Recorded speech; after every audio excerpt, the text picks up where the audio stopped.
Hello, everybody. Welcome to the podcast. I'm here with Adam Winters. I'm Joe Gould, and we're looking at Rudolph and Frosty's Christmas in July. Misfits Assemble. I don't know what the popular reputation of this movie is, but it deserves more respect, I think, for whatever it is. It's nuts. This movie is nuts. It is the third installment of 3 different trilogies at one time. Not including Jack Frost? Not even including Jack Frost. Jack Frost, I don't know what to do with him. Well, I feel like does. he is, what's the Marvel character they didn't use because he got in trouble? He's like Kang. You just keep getting different versions of him. But yeah, so this is Rudolph's third movie after Rudolph, of course, and his Shiny New Year. You have Frosty, and then you have Frosty 2, which I forget the name of. Winter Wonderland. Winter Wonderland. And then you got Mickey Rooney's Santa Claus. Oh, man. From Santa Claus is Coming to Town, and The Year Without a Santa Claus. This is his third. I don't think it's the Santa Claus stuff is very hard to pin down continuity-wise, but so are the rest of the movies, so that's Mickey Rooney's voicing him, and he's pretty much designed the same way, isn't he? The old version of Santa. Yeah, and they did a flashback scene that used the character models from one of those 2 movies. I can't recall which one. Well, that would have been Coming to Town when he's younger, and he and Mrs. Claus are, they get married, they go to the North Pole. It's been a long time since I've seen that one, but we'll have to go back and check that one out eventually. Yeah, and they rewrite the history of the entire Rankin Bass multiverse. And it's nuts. Rudolph has an origin story. Again. And we see what it is. Well, it's not really... This is stuff we didn't know the first time. Yeah. Who knew? That's true. Rudolph was at the center of an ancient war between good and evil, and this dying goddess, this dying demigod. The Lady Borealis, right? Yeah, she made him a misfit and ruined his childhood so that he could later save the world. The child of prophecy. And, yeah, he even goes Batman, and he lives long enough to become the villain. He's only lived like 2 years, though, in Rudolph's continuity. Like, all this crazy stuff happens between 2 Christmases, and then, I guess, 3 Christmases? No, we're not even to his 3rd Christmas. He's been through 2. Born on Christmas, saved New Year's Day. But it does feel like The Dark Knight Rises, in terms of a timeline, as if he really has been a superhero since 1964, and it's 1979. So he's got 15 years of tread on his tires. And Frosty's looking worse for age, man. Kids will do that to you, right? Yeah, so it's like Frosty and Rudolph have come out of retirement to fight the evil Winterbolt. They don't know they're fighting Winterbolt, though. Right? I guess. No, it's nuts. It's great. It's nuts. It's probably too much. But, yeah. You can't fault this movie for ambition. Nobody gives Rankin Bass enough credit for ambition. This movie has. This was their longest movie since Monster Party. And it shows. Did this and go it's to kind theaters? of their swan song. It was supposed to. It kind of went to theaters. It ran in Lexington, Kentucky for a week. Oh. In 1979? Yeah, it was supposed to expand, and they quickly and quietly canceled it. But that was in June 8th of 1979. It appeared on television in November 25th. They didn't even get to air it in July. Yeah, I know. So I tried to figure out the budget, and unclear at best. AI is guessing that the actual cost for the movie would have been about $2 million, which would be about $9 million today. I asked about a hypothetical remake using the old ways that they used, and that would be $100 million today. No. $100 million to do this movie? So the average puppet cost, I guess, back in the day would have been $2,000 to $4,000, which is the equivalent of $9,000 to $18,000 today in terms of inflation. But in reality, AI thinks it'd be more like $200,000 a puppet. Now, I think that's expensive. But the stop motion rate for the labor, I think that's what killed stop motion, from what I understand. It was $350 to $600 a week for one animator back in the day. They could get away with it because you're not employing American union workers to do any of this. Mm-hmm. It's the Japanese artists that are doing all the posing, right? Yeah, but eventually they got unions over there. Yo. So that rate would be the equivalent of about $1,500 today. Whereas today, with the unions, you'd be looking at $35,000 to $6,000 per animator for a week. That adds up.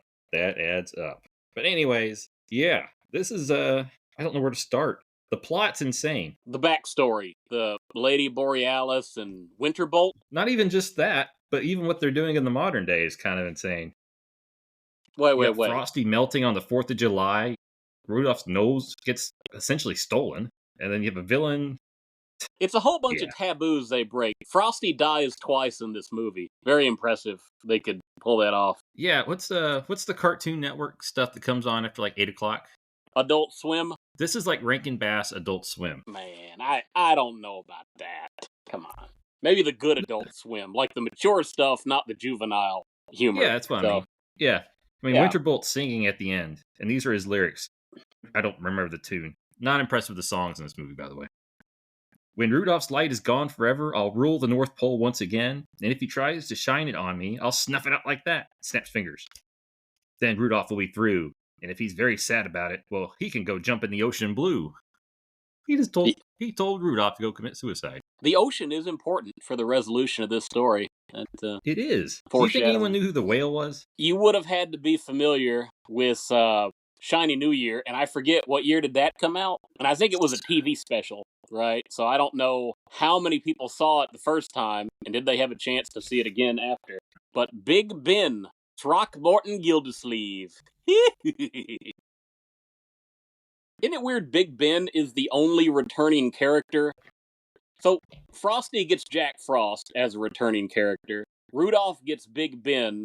I don't think the Santa Claus films get any homages coming back. I think you're right. I think the exception to that, if you want to make one, is that in all of the Frosty sequences, when they did the flashbacks, they did stop motion animate the original cartoon kids. Yeah, I love that. Man, it makes me want to see stop motion Frosty remade. I don't know. He doesn't move around real smoothly. Okay. Cutting some corners, maybe. Maybe it's his old age and rusty joints from having all them children. And maybe it is just a limitation of stop motion snow. But he's looking kind of rough, man. He like what are his kids named? Yeah. Millie Vanilli? What was it? Millie and something? Chili? I don't know if I have that written down. I thought it was like Millie and Chili, which we can go with that. I don't know where the Millie comes from, but well, we'll stick with Millie and Vanilli. How do you think they were created? Do you think Adam? Do you think they were sculpted, and what magic they used to bring them to life? Santa Claus magic? I guess it was Frosty's. Did Rudolph help bring the kids to light with his nose? I don't know. We went through that with Crystal in the last movie. There's nothing appropriate to say about this. Better not. It's like Godzilla in Manila, right? You just don't bother. Well, we saw him hatch. So I don't know. They made a movie, Seed of Chucky. And when this goes public domain, maybe you'll have Seed of Frosty. And they can answer all those questions for you. But like I said, plot-wise, it would take forever to go through this because it is a long 97 minutes. You get a circus. You get an evil snow wizard. I love the snow wizard in this. You get a female demigod. You get really cool snakes. The ice snakes. Oh my gosh. I wanted to see more of those. The serpent. Yeah, I looked up to see how they did that. I found absolutely nothing. You get the sense that they're very large in real life. Yeah. Because they're also fog machines. So you have had the ones that were pulling the sled, which would have been the small ones. And you get the feeling that they created some very large animatronic type thing. And it's just like, I want to see that in real life. I want a picture of that behind the scenes to see exactly what that looked like. And his mirror on the wall. I want that too. The genie. Boy, that was really good too. One little technical effect. I just thought about it. It looked more impressive to me the more I thought about it. The way they do the pulsating lights and just lighting effects, they're doing it very smoothly while the puppets are moving. And I'm thinking that'd be very hard to get the lighting just right in stop motion, but they're doing it somehow, right? You would have to storyboard that. Like, we want this lighting for this number of frames, then transition to lighting to this for this number of frames. It seems like it'd be a pain in the arse. What can I say? It's just about all on Winterbolt when they do those shots. Yeah. No, it's like a Grinch's cave. Back in college, we decorated our dorm with aluminum foil, 100% in the living area. That was had great. Lights, and it was awesome. And we didn't win the contest because it was rigged. It always is. Man, tell you. Anyways, it had a similar effect. It was just really cool. So a long time ago, you get an evil snow wizard, Winterbolt, and he's just really a really bad king at the North Pole. Before Santa Claus. That's because it Yep. ties in with the Santa Claus coming to town movie somehow. Now, there's some Game of Thrones going on here in terms of the overall, like, he's the king. Who's going to get the throne at the end?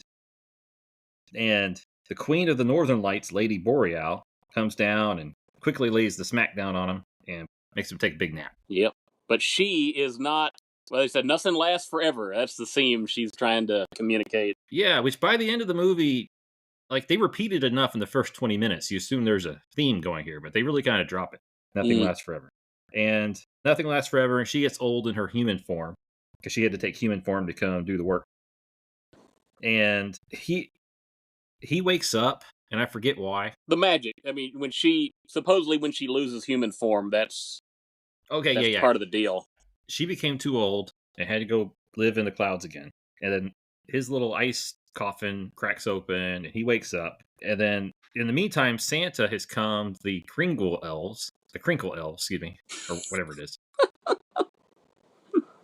The Keebler Elves come and they populate the North Pole, and Santa becomes the ruler with his benevolent wife. I don't remember her name, Mrs. Claus. I think she's just Mrs. Claus. He's Papa. But I still think that sounds weird. But anyways, she really screwed up Year Without a Santa Claus trying to make everything well. But yeah, she does better in this movie. She has better ideas.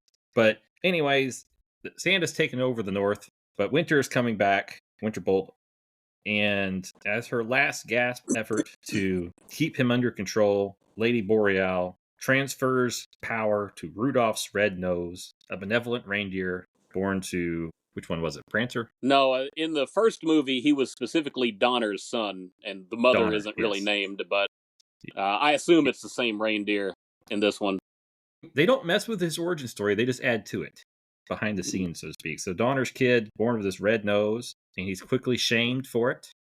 But she tells him, this little baby reindeer, that he will have this red nose as long as he never uses it for evil, and that he will be a help to Santa. And I guess it's kind of like talking to a toddler. He doesn't quite remember it later on, not all the details. He just remembers a pretty lady. And then, so the evil wizard had planned to take over the North again by making sure Santa could not deliver his presents to all the children, and he would go back and deliver twice the presents to the children, and he would win their love, and Santa would lose his power. Where's Winterbolt getting his toys from? That's what I want to know. I don't know. It's a good question. Mm-hmm. Plot hole 1. Magic. No, it's magic. You can always say magic. It's fine. That's fine. But because Rudolph's around with his red nose, we know how that story goes. The plan is thwarted, and he's going to have to try again. Next year. It would have been nice, in my mind, if there had been a gap between year 1 and year 2. Like if something could cause Winterbolt to fall back asleep for maybe 15 years. Yeah, but they don't do that. It would have been good somehow, a little bit more. Because, Rudolph's got to save the space-time continuum 7 days later. Nobody gives him credit for that. That was a pretty big deal. Yeah, and there is a theme in this movie that Frosty does look old. Rudolph's nose starts to give out as if he's an old superhero with arthritis. And Spider-Man 2. Yeah. Yeah, but in reality, he's like a 3-year-old reindeer at that point. Not even. Yeah. I'm giving, 2 years old. And I don't feel like there's enough time for Frosty to have such large children. But yeah, because Frosty would have seen at least 2 Christmases by this point. Yeah. Maybe Frosty came first in their That's fair. world. When he goes up to visit Santa, Rudolph isn't included. So I imagine the Frosty stuff would take place a few years before Rudolph gets born. Yeah. So meanwhile, you have, of all things, an ice cream man and a hot air balloon named Milton. Wait. And he shows up. Which guy is which? Oh, he's both. Sorry. Yeah. He sells ice cream out of a hot air balloon. What a weird... Well, he doesn't sell it out of the ice cream. He doesn't sell it out of the balloon. He comes to the North Pole to pick it up. Oh. And then he takes it back to his little island. Yeah. Oh. Well, there wasn't Amazon back then. All right, fine. So Frosty's hanging out with Rudolph. Rudolph's nose kind of gives out. And then Milton shows up with a hot air balloon. And Rudolph's like, hey, you need to meet this guy. And then Frosty and his family go with Rudolph to meet this guy. And he says he wants to marry Lily Lorraine's daughter, Lainey. Oh, boy. And Lily Lorraine runs a circus. And Lainey is the star gymnast, so to speak. She does the high wire and all that stuff. but they're in a lot of debt, and they're about to lose the circus. They call them acrobats, by the way. That's just acrobats in the circus. Yeah, fair enough. There we go. All right. Yeah, they're gymnasts who follow the style. They're more or less gymnasts. I'll give you that. Just gymnasts doing circus stuff. And anyways, they're going to lose the circus to Sam Spangles, who's not a very patriotic man, if they don't get out of their debt. And I think they have like just until the 4th of July to do so. Well, the fists, right? So they got to get it. Something like that. They got to get it by the end of the day somehow. Yeah. And Winterbolt apparently can see everything. So he's seeing this conversation. And between him and his magic mirror on the wall, they get an idea. And he takes a snowball and rubs it and makes his wish. And he puts a thought into Milton's tiny little brain that Frosty and Rudolph should come be part of the circus because they'll sell a lot of tickets. It's an impressive power Winterbolt has here. It's not like he's mind controlling people. He's just giving them the power of suggestion. Yeah, and it's not really that impressive with Milton, who is obviously a moron. But he later uses it on Santa Claus. Oh, he does. Which is crazy more impressive to me that Santa, who has more magic, can fall prey to this, because I feel like he should have just given Santa the idea to let Winterbolt take over and saved himself a lot of work. That opens more questions, yeah. That's fair. So Frosty is not a moron. Kind of. Shockingly. Yeah. And he recognizes that he can't just go to the 4th of July to this island to be in a circus because he's going to melt. Make common sense. His kids and wife don't seem quite as sharp on that. They haven't melted yet that we know of. So Frosty has melted before. He's felt the pain. Yeah. He's felt the pain. Yep. So Winterbolt comes and pretends to be this nice guy and says, hey, I can give y'all a magic ambulance to keep you from melting.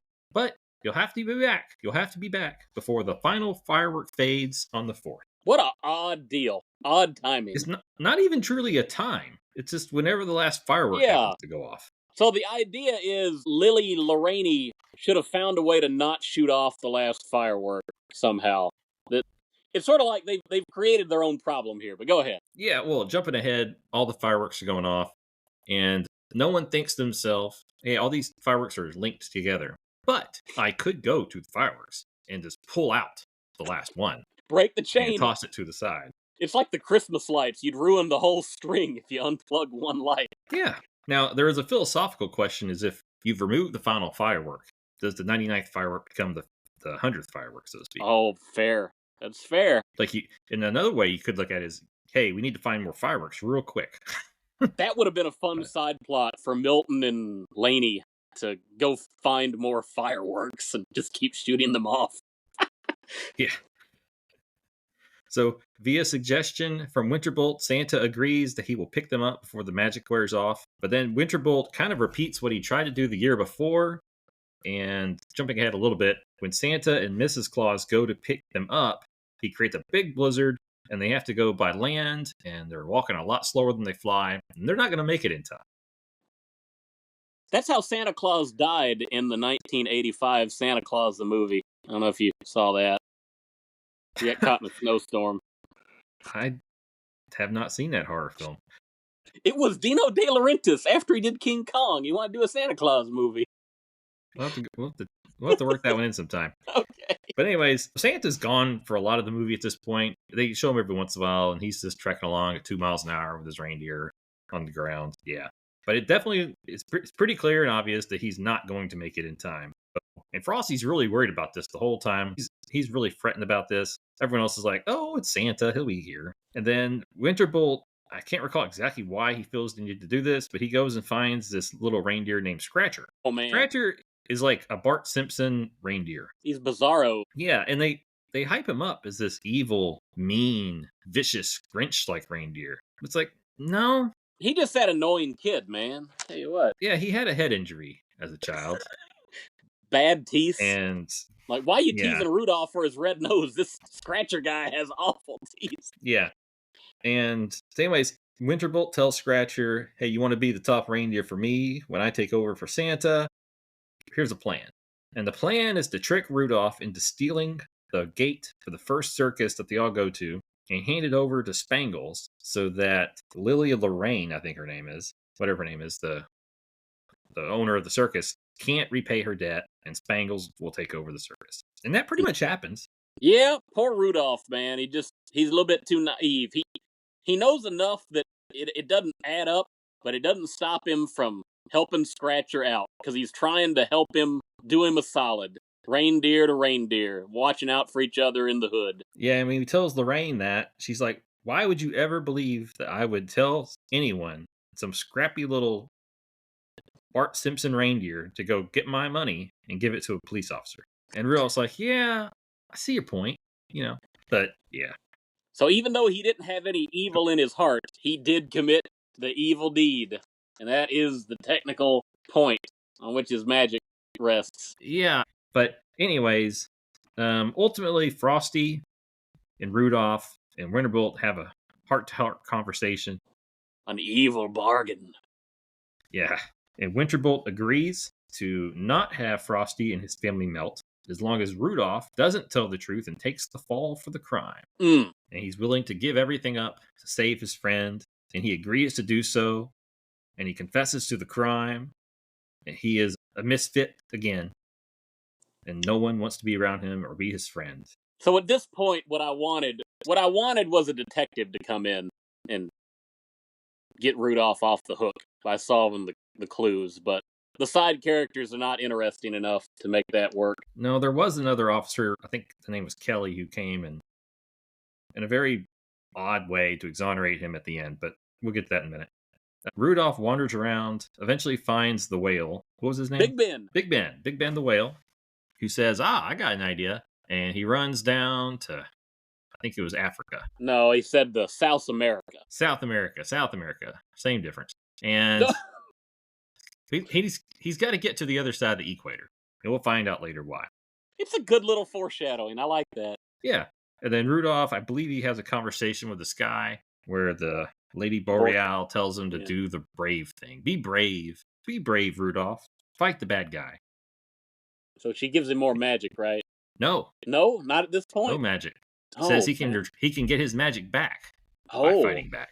Okay. Not a pacifist. Not pacifist in this movie. You gotta fight sometimes, man. Yeah. And then in the meantime, Winterbolt takes advantage of Frosty and tricks him into giving him his magic hat, which they've done a little retcon here because in the last Frosty movie, he didn't need his hat anymore to stay alive. He gives him the hat. Yeah, this is the worst plot point. I don't like it. Yeah. So Frosty gives him the hat in exchange for Rudolph getting his nose back. What doesn't happen. Not from Winterbolt. Nope. And Frosty turns into a snowman. If you're an evil wizard who makes a lot of magical bargains, you should not be allowed to just outright lie to get stuff. I feel like you should forfeit your magical wizard status at that point. No, I feel like they took a shortcut in the plot that they probably didn't need to do. And I feel like he probably could have just stolen the hat. Yeah, he could have. He could steal, but he can't lie, because when you lie in a bargain, you need to turn in your magical wizard card. You're like the Joker stealing lunch money. It's beneath him, you know what I'm saying? Yeah, and never once did Frosty have a machine gun arm. It's not like he's doing any kind of offensive damage to anybody. The hat is not particularly attached to his head. It gets blown off in various films. So, yeah, it seems a little bit too much. But anyways, he lies to Frosty. Frosty agrees. He gets the hat. Frosty turns to a regular snowman. His wife and children are horrified. Oh my goodness, Adult Swim. As he was. I love it. I love it. Great. It works so much better in stop motion, I think, than the cell animation when we saw it last time. Had this successfully gone to theaters, what would have been the rating? Which it should have received because it did go to theaters. It'd be G. Come on. I feel like this is almost PG. No, you've seen all the Disney classics. They're intense at various points. Princesses under sleeping spells. It's the dialogue. Okay. They're very Adult Swim with the dialogue. All right. I don't know. But King of the Hill-esque, so to speak. It's just got enough bite to it where it's I don't know if that's a kid's movie anymore. Tell you what. What? I tell you what, dang old Winterbolt, man. Take that dang old bargain, man. He's lying. He doesn't turn in his dang old wizard card, man. Tell you what. I forget where we're at, but Frosty goes and sees it. Frosty didn't see anything at this point. He had button eyes again. But, or whatever his eyes were made of. I think he was a button nose. Coal. He had coal eyes. Wasn't seeing through them things. And he had cataracts. But Rudolph, he comes back and he gets to a fight with Winterbolt and gets his hat back because he can still fly because he has the magic feed. And as soon as he gets the hat back, his nose goes back to normal, gets his glow back, gets his little foot tattoo. Oh, yeah, I forgot that's when it happened. Huh. Yeah. Because he was brave to fight Winterbolt head on. Yes. And he's got this little foot tattoo that shows that he has the power of the demigod. It's a nice little side thing, but they don't really explore that. That would have been kind of interesting. But anyways, he gets his nose back. And at this point, you expect some kind of confrontation. And this is where the plot kind of like, I don't know if they ran out of money or what. So Rudolph returns to the circus, and he's got a police officer we've never seen with him, who exonerates him, has Frosty's hat, and gives it back to Frosty's family, and gives the circus money back to Lady Lorraine, or whatever her name is. Yeah. And, Lily. Yeah, Lane, Lorraine, whatever. Like, why did he go to the police? Who found the money? Like, did he? I don't like. We missed a scene here. Well, there's a deleted scene in this movie. I thought there was an explanation for Sidney's sweetheart or whatever his name is, Swindler Sweeney. Sam Spangles. Sorry, I thought there was some kind of resolution because he had the money in the briefcase, right, or the bag. Yeah, but I guess he went to the officer, and the officer went to search his apartment. I don't know, but I don't know why he had Frosty's hat in a bag. But I feel like the first stop Rudolph should have made was to give the hat back to Frosty. Yeah, I don't know. Anyways, Winterbolt comes around, makes an attempt to attack, but Lily, she's basically a stop-motion version of what's the girl from Toy Story? Jessie, right? Jessie. The cowgirl. Jessie the cowgirl owns the circus, and she breaks his magic scepter with her guns, which don't shoot bullets, but she threw the pistols themselves. And it broke his scepter. He lost all his power, and he turned into a tree. So I like this sequence. Remind me, why doesn't she load her guns with bullets other than, I don't know. If I heard them correctly, and I don't know if I did, I think they're air pistols. She uses them in the circus. Okay, she doesn't want to shoot bullets off in the tent. Yeah, but the pistols themselves are made of iron, and she's able to throw them. The turning into a tree effect was great, but I don't know why he turned into a tree. Not once did they. Yeah. It's not like he was a tree that turned into a snow wizard. I don't know either, but it was fun to watch. It was a nice effect, and then even his arm breaks at the end. Yeah, it's great. It just snaps off. And then Sam Spangles gets arrested. I don't remember what happens to Scratcher, but he's gone. And all the spells wear off, and Frosty and his family turn into puddles. I guess the movie was over, but no. The original plot tension, the existential crisis comes home to roost. And now we know why Big Ben is in the movie and why he went to South America. You'd forgotten about him. Yeah, because I'm pretty sure he only exists in this movie for this reason. And Jack Frost shows up. Another Jack Frost. I think he's a mix of all the other ones. I don't know. He's a skinny little elf with a costume. Canonically, he's the second Jack Frost on whatever. So he has the voice of the Winter Wonderland, Paul Frees. And he has a design that's similar, but, a little bit different. Yeah, it's like he's got the fat one's design and the skinny one's shape. So I guess he hasn't quite turned evil yet, based off what we were talking about previous weeks. And Jack Frost basically... he's been redeemed. He's been redeemed, though, from his Winter Wonderland. That came first. I guess you're right. Yeah. The Jack Frost is a little sketchy. I don't know, in terms of the canon. But he uses his winter wind, or Christmas wind. He Christmas blows and July on wind, which yeah. Working his cardio. I'm pretty sure that Frosty came to life with a Christmas wind, so I don't think this really works in a Christmas snow. But okay, but I guess the winter wind can revive the Christmas snow. Christmas snow can melt, but it's still Christmas whatever somehow. So the 4th of July winter wind from Jack Frost brings him back to life. It's a nice little effect where they're basically halfway brought back to life in the first part. I guess he keeps working on them. I don't know. I'm surprised his magic works in July in the Northern Hemisphere, considering the rules that get laid down later, but whatever. Can't ask too many questions. So, at the same time, Santa and Mrs. Claus are able to arrive because, the storm's done, because Winterbolt's powers are gone.